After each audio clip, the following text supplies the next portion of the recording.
Today's debate focuses on a question that affects nearly every Australian. Is residential property overpriced? Housing is more than just an investment class. It's the foundation of financial security, family life, and social stability. Yet in recent decades, property prices have surged far beyond the pace of wages, rents, and broader economic growth. As the affirmative team, we argue that residential property is not simply expensive, but in fact overpriced, meaning that current prices are unjustifiable when compared to the fundamental measures of value, such as household incomes, rental returns, and long-term affordability. This issue is not just about economics, but about fairness and sustainability. When ordinary families are forced to spend decades saving for a deposit, when young people are increasingly locked out of ownership, and when property is treated more as a speculative asset than a place to live, it is clear that the market has moved away from its true purpose. Our case today will show that residential property prices are inflated by structural factors such as government policies, speculative demand, and distorted market conditions, and they pose serious risks to affordability, equality, and long-term economic stability. A key driver, a key driver of Australia's overpriced housing market is government policy that actively fuels speculative demand, distorting natural market dynamics. Rather than promoting housing as a basic human need, these policies incentivize treating it as a vehicle for capital gains.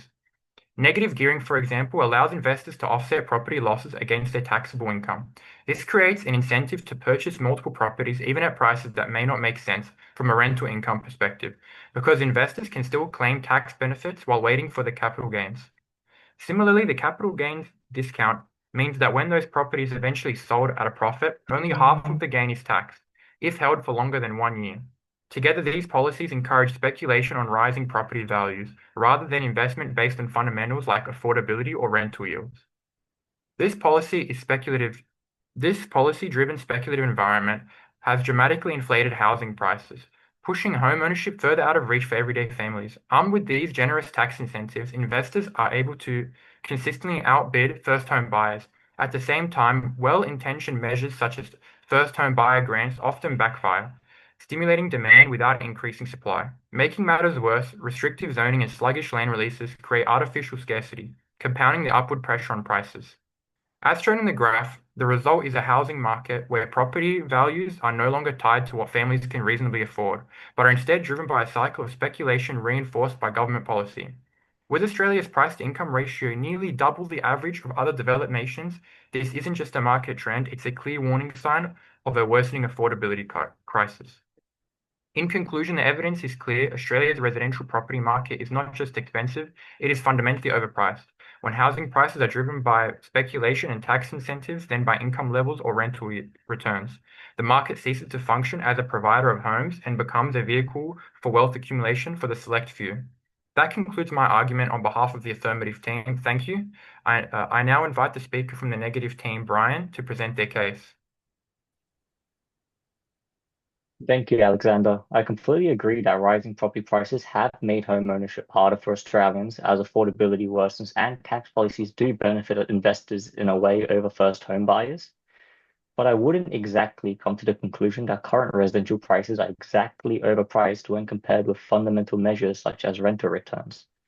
Sure, negative gearing can allow investors to offset property losses, but ultimately that is a deduction and not a positive cash flow that investors rely on to actually sustain a portfolio.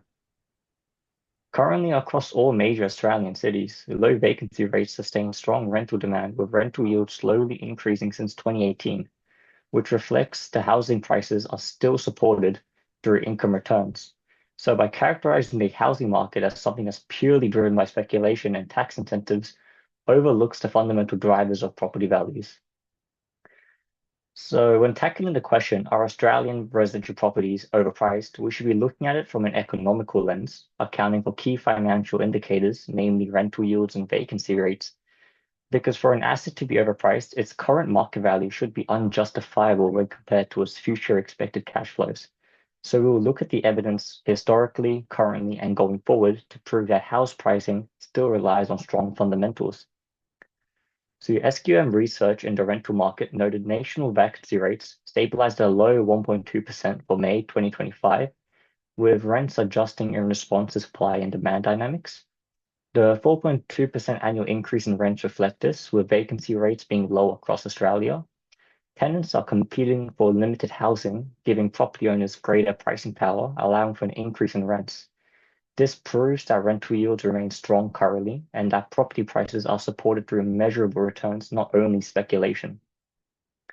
So additionally, for further credibility, we can even examine the historical rental market characteristics from 2018 to 2024. This uses data from the ABS, which illustrates the tether between vacancy rates and the growing median weekly rent. So low vacancy rates in Australia pushing rents due to demand outpacing supply is not a new perspective, rather a part of an ongoing trend and a proven reliable indicator. And if we look forward with the CBI research for the future, it forecasts that over the next decade, the demand to rent will see an increase due to the rising population, jobs, and income. Could you flip the slide? Yeah. So this means the same low vacancy, high yield dynamic will continue into the future with median rents expected to grow 25%. That means the rental yields, a core measure of property returns, is expected to continue growing over the years. So to reiterate the Australian housing market, the market is evidently reflecting a growing cash flow both historically and currently with bright forecasts. This is a clear indicator that the market is not overpriced because if it were, we would expect a completely opposite reaction where properties produce weak returns, signaling that the prices have run ahead of its fundamentals. But the evidence shows these prices are not being inflated, rather supported through income-backed demand. This concludes my argument on behalf of the negative team, and I will invite the next speaker for the affirmative team. While Brian argues that low vacancy rates and strong rental yields prove the housing market isn't overpriced, this overlooks key fundamentals. Low vacancy rates don't mean prices are fair. They reflect a supply shortage, not strong value. People are simply competing for limited housing, which pushes up rents but doesn't justify record high prices. Secondly, rental yields have actually declined over the past decade because property prices have risen much faster than rents. Even with a 4% rise in rents, the return investors receive relative to what they pay for a property is falling, suggesting prices are being driven by speculative demand, not income-backed value. So while Brian points to short-term strength, the broader fundamentals, weak yields, poor affordability, and speculative growth show that the Australian housing market is overpriced relative to true value. As Alec mentioned, well-intentioned government measures like the First Home Buyers Scheme have often had the opposite of their intended effect. Rather than making housing more affordable, they have pushed prices higher. These grants boost the purchasing power of many buyers, allowing people who shouldn't be in the housing market to suddenly compete within the market. However, because the supply of housing does not rise alongside this increase in demand, sellers simply raise their prices to reflect what buyers can pay now. In effect, the benefit intended to help first home buyers is absorbed into higher property prices, ultimately rewarding existing owners and developers instead. Additionally, Australia's zoning and planning systems are slow and highly restrictive. Even when there is strong demand for new housing, the lengthy approval process and rigid zoning rules make development difficult and time-consuming. In many metropolitan areas, large sections of land are designed for low-density housing, effectively preventing the construction of townhouses or apartment complexes that could help address affordability. Developers frequently face years of bureaucratic delays, high compliance costs, and opposition from local communities for higher density projects. These barriers create artificial scarcity, limiting the amount of supply available for those prospective buyers. Conclusively, these zoning laws, these structural flaws, demand boosting policies like the First Home Buyers Scheme, and supply constraining zoning laws are key reasons why Australian housing has become overpriced. Prices are not driven by strong fundamentals, but policy imbalance between supply and demand. Until these underlying issues are addressed, any attempt to improve affordability will only add more fuel to the fire, keeping Australian residential property among the most expensive in the world relative to income. I will now be passing on to Quadwo, who will speak more towards the negatives. One. Thank you, Ryan. While policies like first home buyer grants and zoning restrictions influence The housing market, they don't prove property is overpriced. They show supply hasn't kept pace with growing demand. Firstly, first home buyer grants don't create false demand. They allow more Australians to enter the market. If the market were truly overvalued, homes would remain unsold or unoccupied. Yet, as Brian mentioned, national vacancy rates remain below 1.2%, the lowest in over a decade, showing strong, genuine occupancy, not speculative excess. Secondly, zoning and planning systems may slow approvals, but this is due to proper planning, not evidence of overpricing.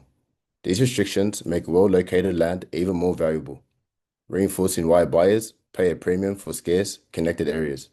Structural constraints highlight that prices are driven by real economic forces, sustained demand, limited land, and genuine scarcity.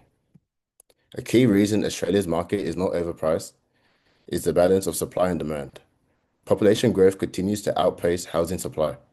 According to the APS, during 2024, the national population grew by over 615,000, driven largely by record migration.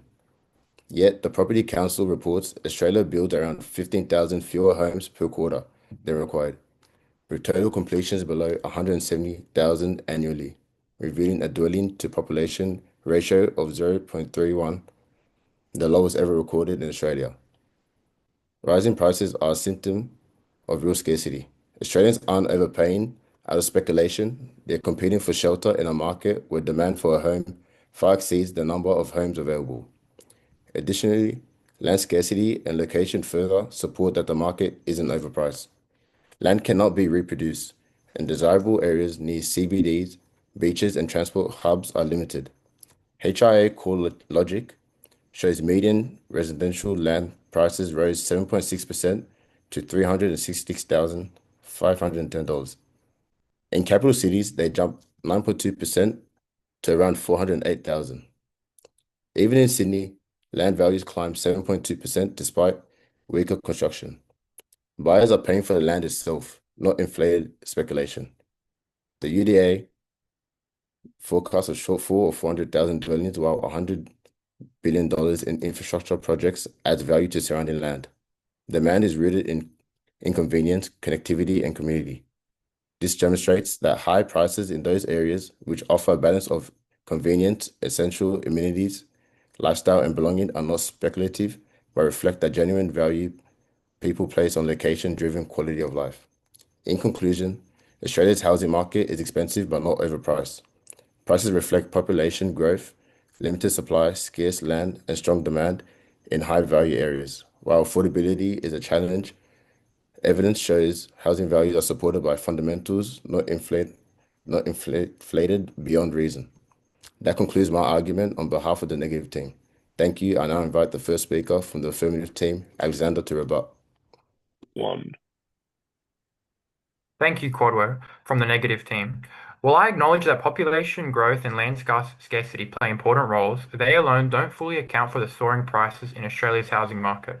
The argument that supply shortages alone push prices ignores the significant impact of speculative buying and easy credit, which inflate prices beyond their true value. While migration increases demand temporarily, supply shortfalls often result from yet regulatory delays and planning issues, not genuine scarcity. Moreover, the rising land values often reflect investor speculation on future gains rather than current demand or usefulness. Although extremely low rental vacancy rates indicate a tight market, this pressure pushes prices into levels unaffordable for many Australians, disconnecting them from average incomes.